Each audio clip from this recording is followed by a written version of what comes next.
Hello everyone, it's Amy and welcome back for week 7 of Crafting for Pleasure, where we just get together and craft for the fun of it. There's no reason behind it. We don't have to do all the same things. We just do what we want when we want. So today I'm going to jump on the bandwagon and I'm going to make a fabric bowl and I'm going to show you how I do it. Now I've watched a whole bunch of videos of people making these fabric bowls. So these are not my original ideas. I just took a little from here and a little from there, and I've made just a couple of my own. Well, actually, I have just one that's half finished, one that's started, and one that we're going to start right now. So, I pulled together some little bits and bobs for decorating after the bowl gets made. And I just have some buttons and some sequins and some fabric flowers and some of the little like gemstones that you can sew on. And then colored thread is good, and some ribbon and different types of fibers. I like the thick fuzzy fibers just because they kind of like take up a lot of room on the seams, which is what I like to go along the seams. And I don't do that much embroidery, so this kind of takes the place of that. So I have some little tassels here. And so I just grabbed in like this. Here is just, this sits on my desk, and this is where I keep little interesting bits that I like. I got the rag rugs that I tore apart, and the fabrics that are in those rag rugs, if I could say that. Every so often they have these where they've sewn two pieces together like this with like a serger type machine or something. And so I always save those because I just love the way that the coloring of the fabric takes to the thread, because it's a cotton thread and most of it is shiny fabric. So it dyes this cottony thread differently than it does the actual silky fabric. So I just love the way that these look. And so I've got those here too, just because I always set those aside and use those for different projects. So if you find something you like, I don't like these in the projects that I'm using the fabric for, like my little fabric beads and stuff. It doesn't work for that. But if you like the way something looks, set them aside, because you'll have a project someday where they'll be the perfect thing. And then this is just like the edging off of fabric. It has a name, but I don't know what you call it. But I think that the numbers are really cool on there. So just set some things aside, and you don't need anything fancy. I have some really little like doilies here that are really quite old. I got them at Michael's. Oh, it was like they were in the clearance section. First they're in their like dollar section back when it was a dollar section. And I think that they were like, I think they were on sale for a quarter or something, maybe 50 cents. So I had picked up a bunch of those, and so really haven't used them much. So I pulled those out.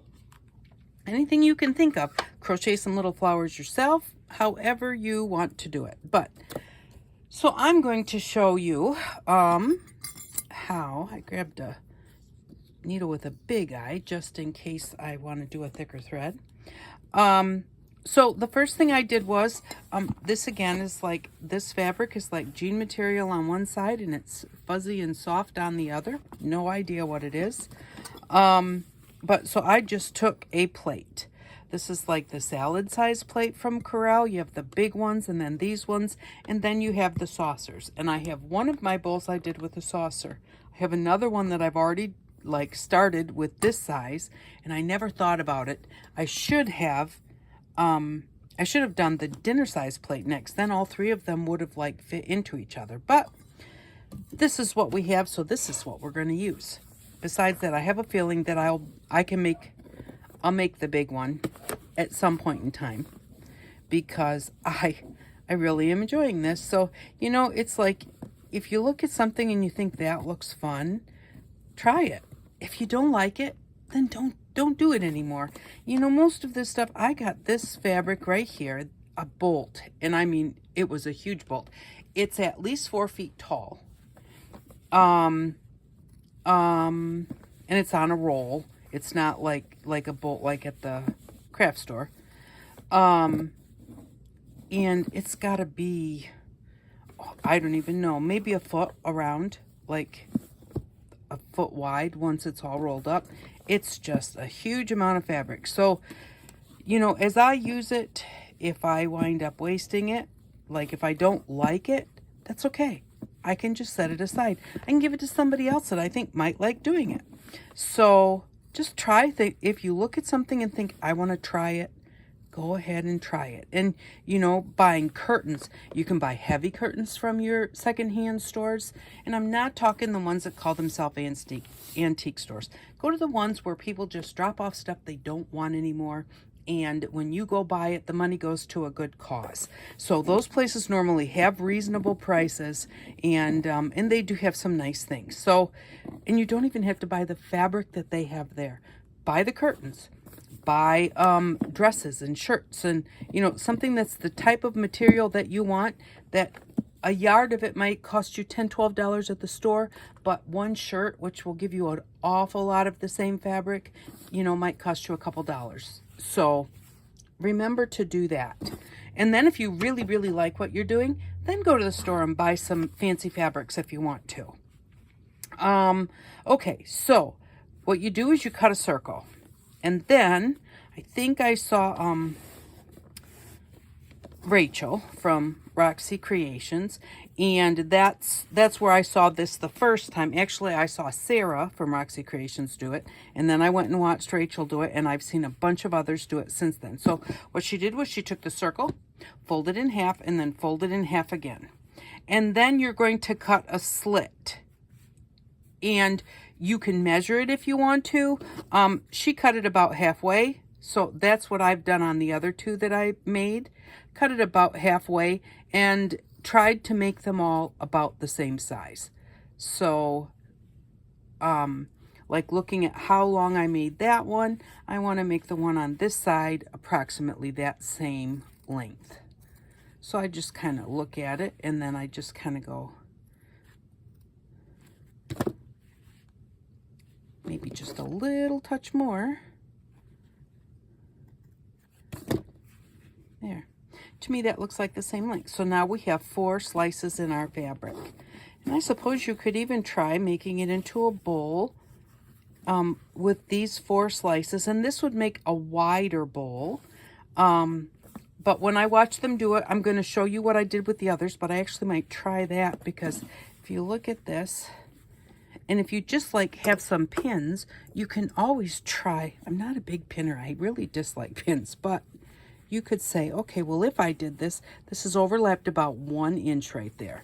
So if I overlapped that an inch all the way around, what would my bowl look like? So just go around.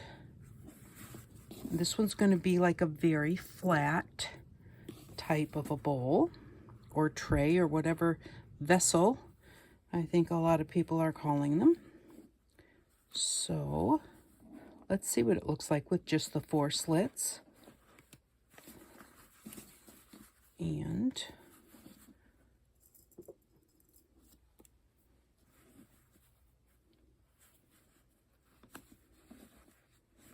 okay, so this is what it looks like, and it's very kind of open. Now this same size circle, if you cut 8 slits in it, kind of like that. If you cut 8 slits in it and put it together the same way, except instead of 4 times, 8 times, you get one that looks like this. So see how this one stands up much straighter, much taller than this one. This one has much like flat bottom and more straight up sides, where this one, because there's only the 4 slices, it is more laid open. And I have to say that I really like this. So I'm going to show you how to do the 8 slices, but I think we're going to leave this one at 4 because I really do think I like that. So I'm going to take these out, show you how to finish if you want to do a bowl with much straighter sides. Set that one there. And so the first thing we did was we had it folded like this, and we cut it here, and we cut it here. So now what we're going to do is open it back up again. and then fold it with your wider spaces. We're going to fold those in half like that. Line your slices up just like that, and then fold it in half again, just like we did last time, except we're going to, it's a little it's just the opposite folds. Okay, so now there we go. So now we're going to, again, we're going to cut it here, approximately the same length as here, and you can measure these if you want to so that they're all the same. Oh, I wasn't going to do that, was I? Darn. Oh, well, I'll make another one. There we go. And so that's how you get your 8 slices.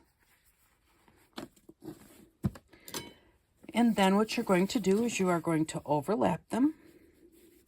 I've just got a needle here with some thread. And actually, I kind of have too much thread here. Put some purple thread on it so we could see it. Overlap it about 1 inch. Not a whole ton, but overlap it. And then just sew it together. And the first time I did it,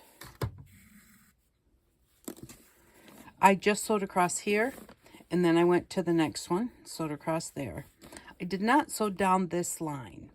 And my bowl was very floppy when I went to like start putting my fabrics on it. So for me, I think it's better for me to sew that little bit together and then sew down this seam also,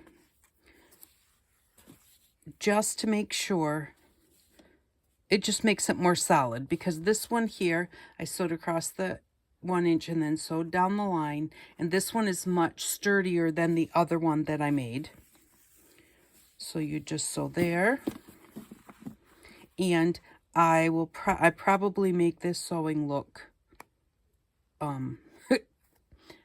like if you're a real sewer and you're looking at this, you're thinking, what the heck is she doing? But I am not a real sewer. Like, I haven't been doing this for years, and so I'm clumsy. That's what I was trying to think of. I'm a bit clumsy when I sew.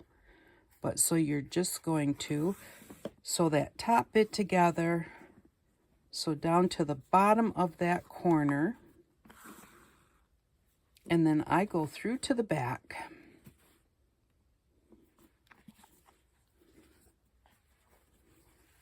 So we went across the top, we came down here, and then right where the corner is, right where the two come together, then I just give that a little stitch across the two.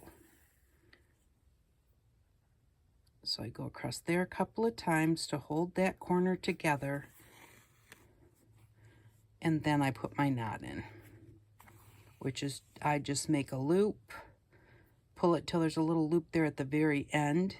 If you make it with a great big loop, it can get very tangled very easy. So wait till your loop gets small, put your needle through that loop, and then pull it, and that loop catches your thread, and that's how I knot. So then just cut. I don't go from one to another. I do detach it each time. And one thing I'm learning, even like with my embroidery and stuff, is kind of when you get to a little bit of, okay, I've got this little section done, I stop and knot it off, because if you have to take something out, or if your thread breaks, you're not having to worry about the whole thing coming undone, only just that one part. So again, I did about 1 inch, overlapped that a little bit, and I'm just going to go across here, and then I'm going to go down here, and do this however it's most comfortable for you to do it.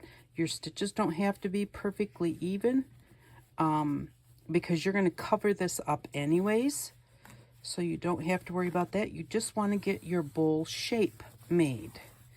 So again, I have to do everything super fiddly, super clumsily. There we go. Like I said, I shouldn't have had such a long thread.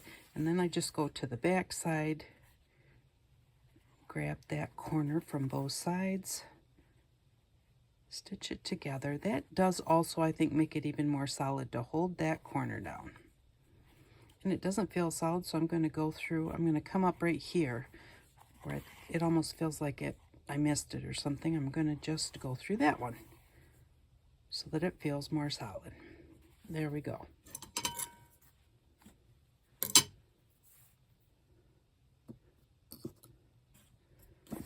So you're going to go around and you're going to do the whole thing that way. And personally, you could pin it. I'm going to pin it just so we'll see what it looks like. But you can pin it before you start sewing it together. To me, the pins get in the way. They catch my thread. They poke my hands. So when I'm doing this part, I don't pin it. Like I said, I very rarely use pins. I don't care for them much. But sometimes when you want to see what something's going to look like, that's when I use a pin. And then if I like the way it looks, sometimes I leave the pins in. A lot of times I still take them out because they catch my thread and they poke my finger, and I don't like either one of those things. So as each one of these gets sewn together, your side stands up more and more, and all you're doing is just taking one and overlapping it over top of the next one.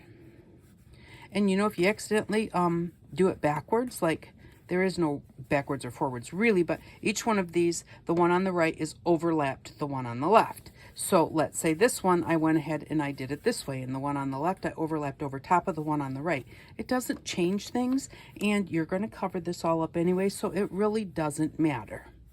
So if you do that, don't think, oh no, I got to take that out. I overlapped it the wrong way. It's okay. Everything is always okay. Don't stress over it. This is supposed to be something to do just to occupy your time, to have a good time. It's fulfilling because, you know, as you get things done, it just really makes you feel good. And, you know, you have these beautiful things when you're done. And they don't have to have a real purpose. I'm not real sure what I'm going to do with mine. I actually thought I might throw some crochet threads in here. Like wrap them up and put them in here. So that's what it's going to look like when you're done. And here it is, completely done, sewn up and down and then caught at each point. So once you get that far, then you're going to start putting some fabric on it and covering it up. And you decide how you want to do that also. Big pieces, small pieces, however you want to do it. If you get a piece on here and let's say you put a big piece on and it's not wanting to wrap around a little bit, cut it just like this and overlap it to make it form to what you've got here, or just kind of pleat it over a little bit and just sew the pleat. You don't even have to cut it. So once you get your base done, then it looks like this. And again, this one is 8 cuts. I've seen people do them with 6 cuts.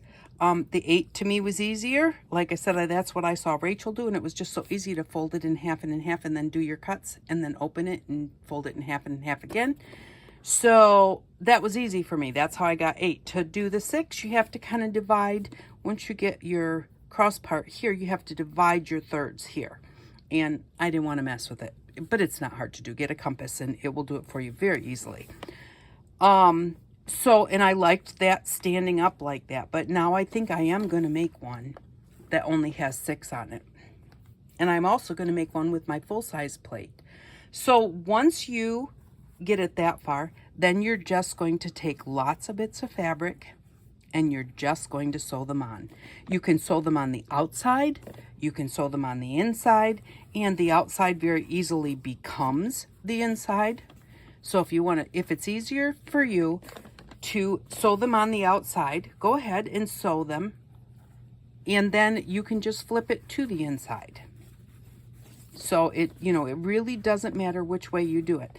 Now on this, you don't even have to do the inside. You're going to put stuff in there more than likely. So you can leave. I've looked at this a few times thinking, really, maybe I should just put a few more stitches in here and leave it like it is. Some stitches with some different colors. I've got green and turquoise and maroon, some darker green here, some purple over here, and I'm thinking, I like the way that looks. I especially like the green here and then the turquoise here in the middle of all that maroon.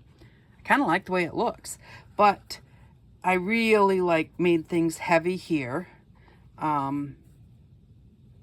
don't really know why. I guess it's because I had this one, then I had the purple one, and then I overlapped it with the, I think that must be how I crisscrossed over the velvet ribbon there. But once I put little bits of fabric all over, then I just started going. Here's one of the little things from the sari fabric from the rug. And there's one of the little numbers, some rickrack, some flowers. Now this one, see, I just poked myself. This one has a pin just on the yellow one. These are all sewn down except for the yellow one because I thought that I'm gonna fold over something around the top, and I didn't want to fold it over this yellow flower, so I just pinned the yellow. This is a whole strip of flowers hooked together, but those are all sewn down. But I thought this way I could fold this back, put whatever I wanted there, and then I could put that up there and then sew it down. So that it's not flopping all over the place, I stuck a pin in it. And sometimes, like wherever I just tried to stick that pin was really hard. Sometimes there are spots that are really hard because there's just so many overlaps. If you go to put some stitching there or put a pin or something there, it's really hard, just move over a little bit because it doesn't have to be any kind of perfection. I put a little tassel on this one. Out of those tassels, I just cut off just one and sewed it on there. So, and this one, it's not quite finished on the outside or the inside, whichever this is going to be, I don't know. I think it's going to be the outside because it's got the tassel on it and because I really like the looks of these flowers and everything. I think I will do much more decorating on this part. And then, and the inside I think I will leave fairly plain. So now the only thing is with when you do the next set, you can either sew all the way through the whole thing, and then you're going to want to watch where you're stitching out here. Like, I don't want to put a bunch of stitches all over this that show up and make it look terrible. So if I know that I'm in that area, I'm going to sew carefuler on the inside. You know, if I'm sewing here, well, this is very blank and there's nothing right there. I mean, I've got flowers on the fabric, but so I might not mind having like little teeny tiny, what do they call, seed stitches would be really kind of cute there. So put something on the inside and use a bunch of seed stitches. So, you know, you just decide however you want to do that. And then you just take your bits and pieces and put them on. And I'm going to finish putting lots of bits and pieces on the outside, like till I'm done with it, I think, and then do the inside. And then as I do it, I want to just try and just catch this white fabric and not go all the way through. But you can go all the way through. And I'm not so sure how well it will work to try and just catch the white fabric and not the rest. And I'm trying to think where my bits and pieces are because I just had them here and now I don't know what I did with them. Because I was going to do a few pieces. What did I do with them? Let's see. Oh, that really bothers me. Well, here, I'll just take one of these squares.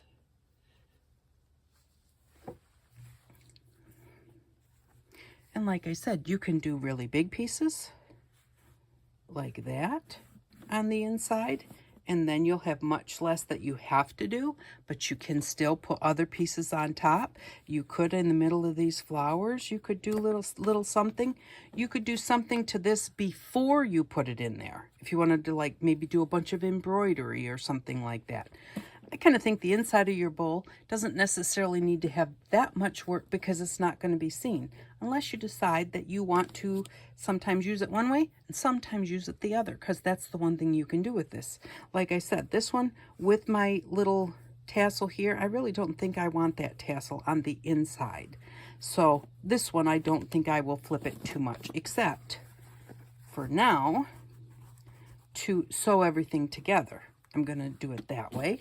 And then I'm just going to take a piece of this,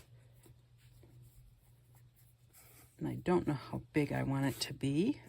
Because it's going to be the inside, I don't think I need as much busyness. So I could just take this and sew it like that. And what I was talking about when I said, you know, you could put a slit in it and let it overlap.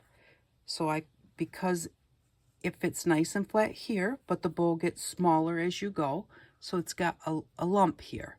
So you can cut that lump. I'm going to cut it because I'm going to make this actually. I'm going to make it smaller. But you could either pleat it. And I personally would sew the top down first. Then I would fold the pleat over. Get it all folded over nice and neatly. And then sew that down. And if you're going to sew that down, maybe do a few stripes with your thread so that it doesn't point that out. But then again, maybe you want that pointed out. Or just take it and cut it a little more than that. So, and again, I would sew it down, then cut it, and then just overlap it like that so that now the bottom fits also. So that's what I was talking about that way. So we'll just finish taking that apart and we'll see about, I'm going to put this right here. And I'm going to put it a little below my edge.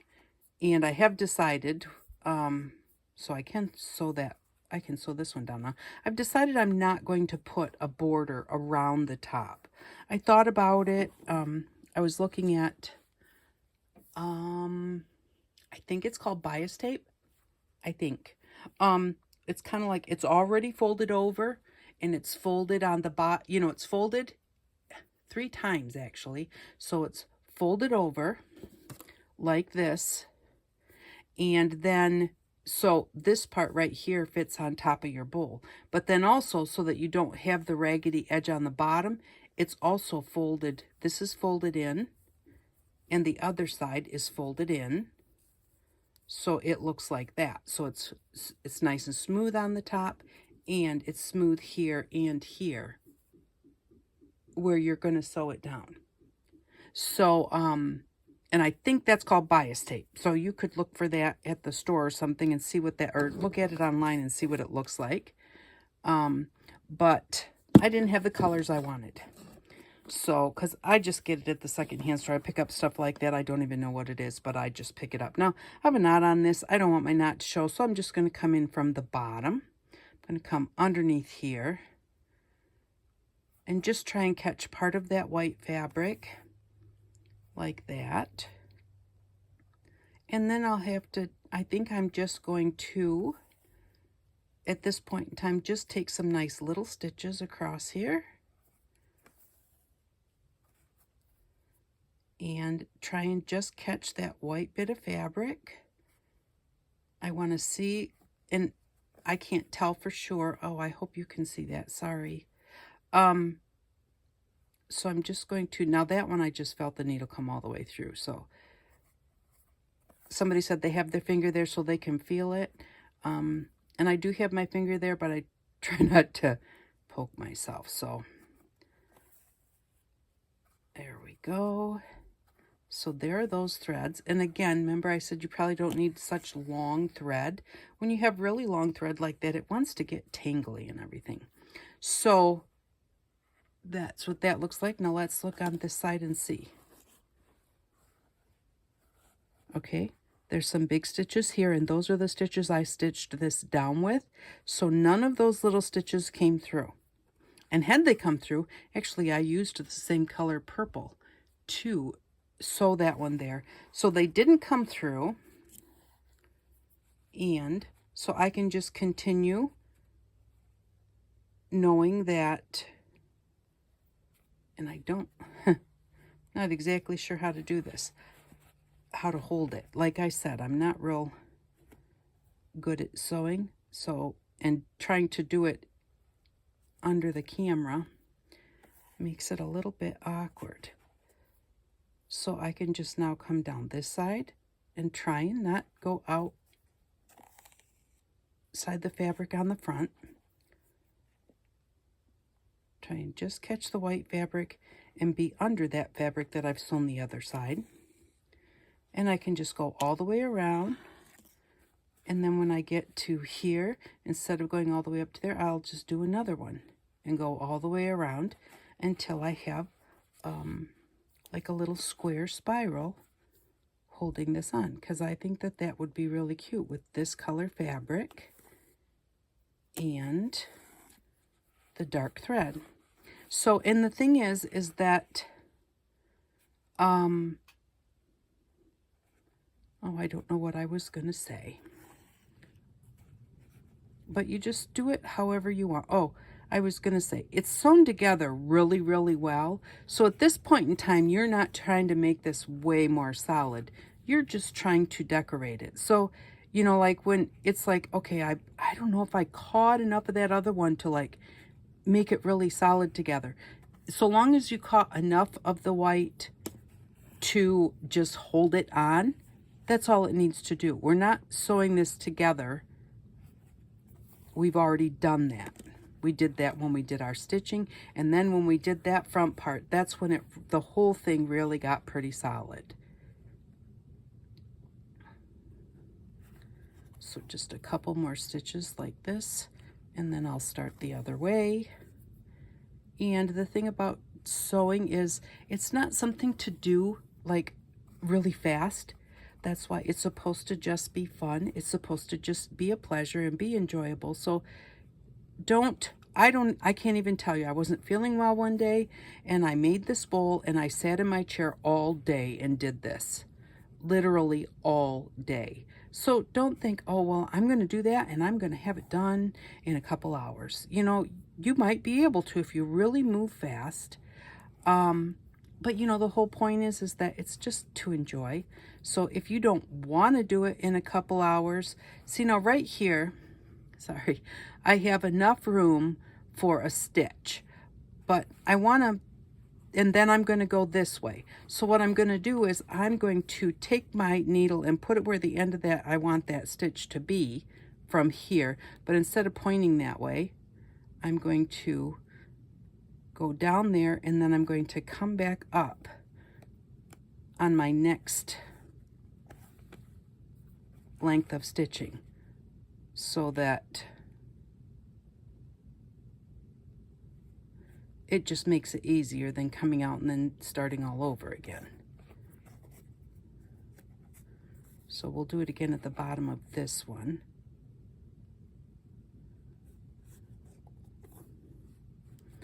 All right, so we want to turn there, so we're going to put it in facing the way we want to go and go down and come back up. And that was kind of a small stitch, and then I made kind of a big stitch. That's all right.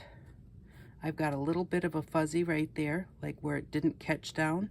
That's okay too.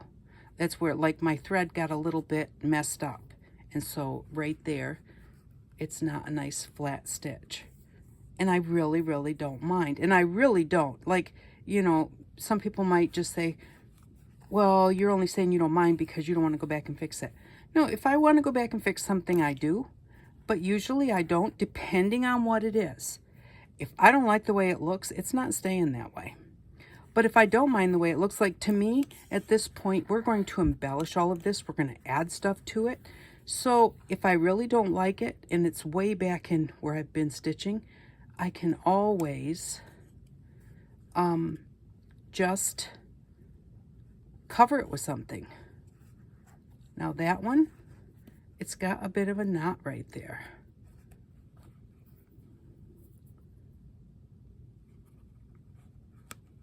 There we go. So that knot's out now in there. And that again, I think is because my thread is just too long, and the more it kind of goes through like this, the more it kind of gets wound around itself. And it's probably the type of thread I use, because if you look, this thread cost me $1/4 at a regular store. That's not even a Salvation Army ticket or anything. Originally, that regular store had it on sale for 40 cents. And now that probably was a long time ago, but you know, the biggest thing is that I don't buy my threads for the type of thread that they are. I just buy them. If it's a good deal, I pick it up. And I've always been like that because I just like to have the things I want to play with, and I don't care if it's the most expensive, if it's the newest thing at the store. if I need thread, I want to have thread. And I want to have different colors. So if I don't have a purple and there's a purple on sale, I'm going to buy it. Actually, if there's a purple on sale for a quarter, I'm buying it whether I have a purple already or not, truthfully. But even my needles, I get my needles. I have lots from my mother. I have some that I have bought at Walmart in like mixed packs. And then I buy them at the Salvation Army. And, you know, they have a lot of like mixed packs that are just a mismatch of all different sorts of things. And so, but you know, a lot of people will say, oh, this is my favorite needle. This is my favorite size. I don't know the size of my needles. I do not know the brand of my needles. I don't know what they're called. I do think that they're darning needles if they don't have a point, and they're big and fat. But I don't really know that for sure. But I have needles with big holes, and I have needles that are blunt, and needles that are really pointy, and some that are not, you know, kind of in between. Some that are probably in between because they're so old. They're not supposed to be kind of dull, but they just are. So I'm just kind of like putting a few extra stitches here in the middle because I'm knotting it off and just kind of wanting to put a little bit more purple color there. So, but yeah, so don't think that you have to have anything that anybody tells you you need. So if it's what you want, go ahead and get it. There's nothing wrong with that either if you can afford it. But don't think you have to have it because other people have it.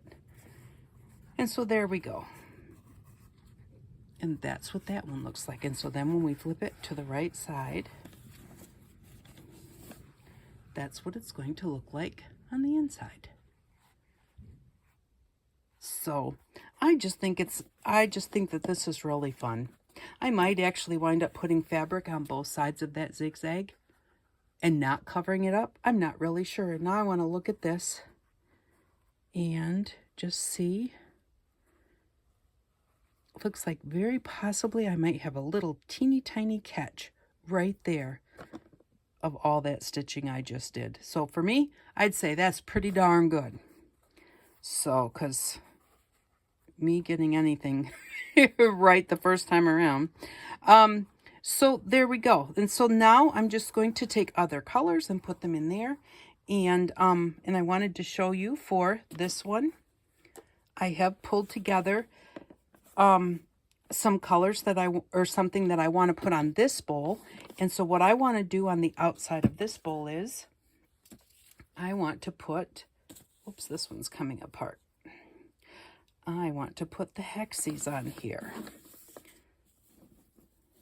The one thing about not sewing your center down on your hexies is they can get messed up.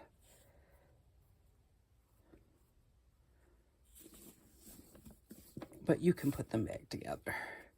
And put a little glue on this one. Oops.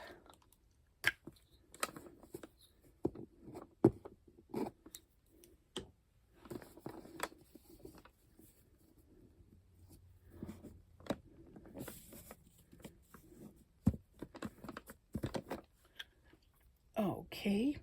And what I want to do with these is I want to take these and I'm going to put them around my bowl like this. And I'm going to put my point right up in the middle of that. And it fits there really, really well. Now it's going to have to be kind of adjusted a little bit to make sure that it doesn't like go on an angle up this way. So each time make sure that I get it pulled, kind of pulled back down exactly where the point should be at the top. And but making sure that the whole thing's not going on an angle. It might, you know, it might be wanting to go on an angle. Like this one actually is sitting very much like that. And this is where I want my point to be. So I'm just going to bring that point down. And because I'm only going to tack in the tops to start with, then I can adjust the bottoms a little bit. Take this one and put it right there.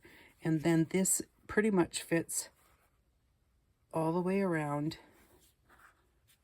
And I do believe, maybe not. And if they don't fit together, I'm going to put something else right there. I was thinking it does fit together, and it may. I did not get glue on this, I think. So that's what I'm going to put around that one. But I'm not going to put that around. I think I'm going to put a little bit of background fabric first, and then I will put these on the top. Like this will be my decoration, but I don't want the white behind it because, I don't know, it's just a little too white. So I will probably put maybe different fabrics or maybe even just one fabric around this. I could even take this, make another bowl just like this, and then take this one and fit it inside the other bowl. Fit this one inside of it like that so that it comes all the way around and it's just one solid piece, but it's cut and sewn just like this. Maybe just when I trace the plate, maybe just make it, oh, just a little bit, maybe like a 1/4 of an inch bigger, not too much bigger. And then just make another one, do like that, and then slide it right over the top of this and sew those together at the top, and then put my hexes on there. So that's what I'm thinking. Like, see, if I took this one, if this was a piece of colored fabric, and then put it right on there just like that. So that would cover up the outside, and I could sew it together all the way around the top. And if I need to, maybe roll this over, maybe put a piece of that bias tape over there, or some other kind of, if it's a little too short. But that's what I was thinking was, I said make it about a 1/4 of an inch bigger, and that looks like that's about what that is about a 1/4 of an inch. So maybe make it a 1/2 inch, and then I'll be able to roll it over the top of the other one, and then put my hexes around after that, because I just think those are really cute there, and that's something that we made that we can use.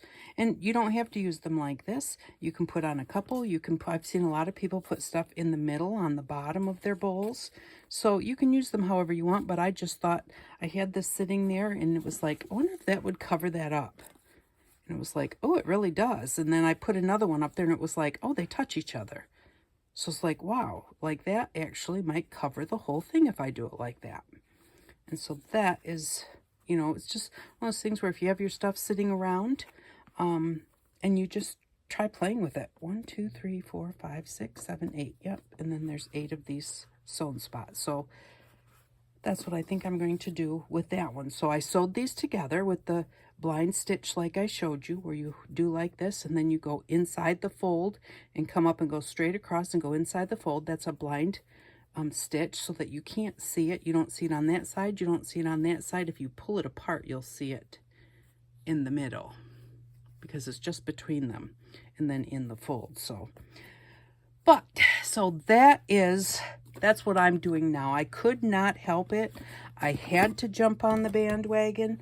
I'm really happy that I did. I really, really do like doing this. I'm having fun. And it's taking up all my little bits and pieces. It's so bright and colorful. I don't know why or when I turned to bright and colorful when I used to be very much neutrals. And you can do them in neutrals. Just because a lot of people are doing them in bright colors, I have seen them done in neutrals. So don't think that, oh, well, I don't like those bright colors. Then don't make it in bright colors. You do what you want to do, and that's what will make you happy. So, but that's, my thought was, this one here is sewn. So see, this one fits in there nicely. So if I do that next size dinner plate, I think that the next bowl, this will fit right inside that next bowl. So all 3 of them would just fit together. This is the saucer, and then this is the salad plate. And then I'm going to try and make one with the full-size dinner plate. And that'll be a while because I have to finish the back of this one, and I have to finish this one and this one. And if I know me, by the time I get those done, I may be done for a while. So we'll just see. And maybe I'll cut the other one out and just get it this far so that I can just have it next to my chair, so that when that's, you know, sometimes it's nice to have things ready to go. You know, have your little bases there and ready, because if I'm sitting at my chair and think, oh, I want something to do, but I don't have a base made, I'm probably not going to go and you know, make the base.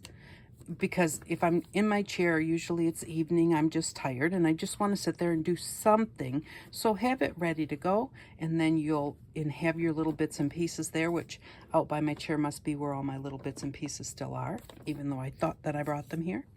But that is what I've been up to. Next week, and I used to do this in my other series, and so don't expect that I'm going to do it all the time, but I do think I know what I'm going to do next week. So I'm going to show you what I got to do it. So I got this little pom-pom maker, and this is what I was talking about that they have at the Dollar Tree when I was talking about the yo-yo things. And then all of a sudden I said, oh, maybe not. It's not. They didn't have the yo-yo things, but they do have the pom-pom makers. So, but I got the pom-pom makers, which I may or may not have to have, but I think so. And then I got this microfiber wash mitt. So and this is the one that I want, because this is the one that's going to, it could be, they have different colors, but I like this. I like this part here, and then I like that it's got this extra bit on it. So yeah, so this is what I'm going to make next week, I am pretty sure. And if I don't make it next week, I'll be making it within the next few weeks. But so that's what I'm going to use for next week's project. Oh, and also I was asked to make the colorful paper like I put on the Traveler's Glue book, and so I'm going to do that too. So like I might wind up doing that one next week and this one week after next, but sometimes people liked me telling them what I was going to use so they could have it available. And since this is something that you don't necessarily, you may have these, but, or you can do this without these too. But like having the wash mitt or something that would take its place, I don't know for sure if you'd have something like that. So this is what I'm going to do in the next couple of weeks. I'm going to use these. So thank you very much for stopping by. I really do appreciate each and every one of you. If you get a chance, watch a commercial, not just on my videos, but if you have favorites. I don't put any commercials in the middle of my videos on purpose, because I like my video to go start to finish. I don't care for videos. I don't care to have commercials in the middle of videos that I'm watching, so therefore I don't put commercials in the middle of mine. But if you get a chance, watch one at the beginning or the end, but not one of those huge infomercials. Like, I don't even know why they put those on there. I don't think they should be there, but if there's a regular commercial that comes up before or after the video on any of your favorite YouTubers, just watch that commercial just for that, 30 seconds or 40 seconds or whatever, just because that's how they get paid to be here. So that's how I get paid to be here. And it doesn't really wind up being much. And so, yeah, if you get a chance, watch a commercial once in a while if you have the time. So thanks again for stopping by, and I hope that each and every one of you have an outstanding day. Bye-bye.